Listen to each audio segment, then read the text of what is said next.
Now, my thank yous. John Ashton for agreeing to be MC.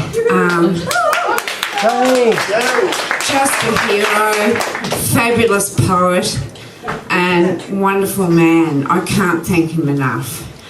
My feature readers. Ian McBride, I would have to say, is right up there with our best poets, possibly the best, in my opinion. And Yvette Stubbs, running right along behind him. No, I knew this had to clash with something.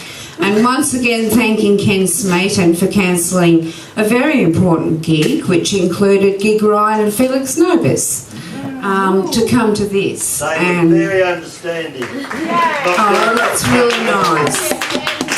Comedy Nice. What can I say about Comedy Nice? He's a fabulous poet. He's a real voice for Australia. He's a real voice. We've got Lish. Now my Lish, my star. It was in big letters at the end of my thank you list. Where are you, Tom? Stand up, son. A round of applause. Thank you. Because without Tom, you wouldn't be holding that book. Tom worked all winter when I was very unwell as my full-time carer and helping me, or when I say helping, doing nearly all of the IT. I typed the poems in, but it was Tom who helped me get them into the arrangement they had to be in for a book, and he had to break new ground to do it, and it was a learning experience for him too. And Chris Hemmensley, who's always been another person I should thank too, he's always supported me. And currently, the book is only available from Collective Works or through me. Yeah, I really hope you enjoy the book. It's dark. It deals with dark issues like depression, suicide, madness, but it has its lighter moments too. And I'm just going to read a couple now so the open readers get a go. Country Town Worm Cans. They came, those Hopeton country wives, one on a big stallion, some in four-wheel drives. The creative accountant was back in town. When he did the rounds, he did the rounds. And here he was with a city chick he'd actually left his wife for, the prick. Glary came with her death stare look and a blonde snob on a stallion right out of a book. "Can I have a ride?" the city girl asked. The woman's eyes narrowed, her face was a mask. She looked down her notes from her 16-hand horse and said, "Oh no, dear, sorry, of course." And their husbands treated the girl like a queen. Her partner, their mate, they thought he was clean. She could have dropped bombs in every pub conversation. But her job wasn't spite, just human observation.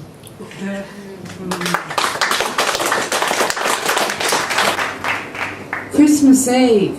It's immediately, how many people immediately presume that the Mary in the poem is a Christian. And of course, there were no Christians before there was a Christ.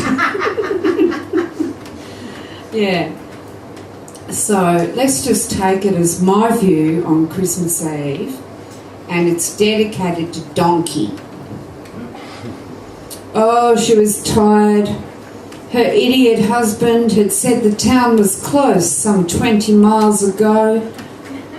The noon sun bit into her skin. The baby kicked her sore ribs. The heat dragon breathed around every slogging step. She focused on the donkey's ears. Dear creature, silent and strong, and such tolerance of these humans, this inexplicable mission.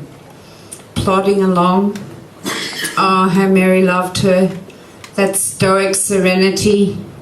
The times her hand had grasped the soft, short mane of Donkey, while she hated the rest. the heedless desert, the back of her husband's head, the great bulge that was her child. Without Donkey, they'd all have died and bleached and dried and disappeared under the empty skies and the shifting sands. She sighed and steadied herself again on Donkey's withers, where the black stripes crossed, with her sweaty, weakening hand. I want to read one for Tom.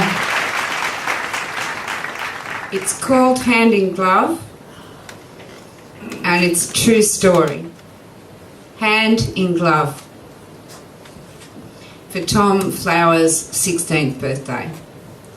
My son's gloved hand was there as I demonstrated how, early that morning, I'd bashed my head on the pole in the shed on my way to feed the rabbits and let in the day. And I looked out the front, I told him, and I thought, oh no, it's raining on your Paddy Day parade. Then I turned and yes, good guess, smack, I did it again.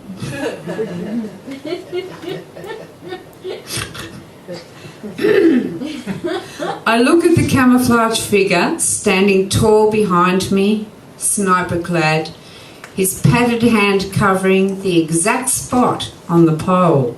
When my head hit the softness of his glove, I said wonderingly, "Your gloved hand was right there." He replied calmly, "I knew you'd do it again." Every day I see the ways he's growing ahead of me as well as above. A young man, a hawk and a dove, and quick as the wake-up whack of a head hitting a hand in a glove.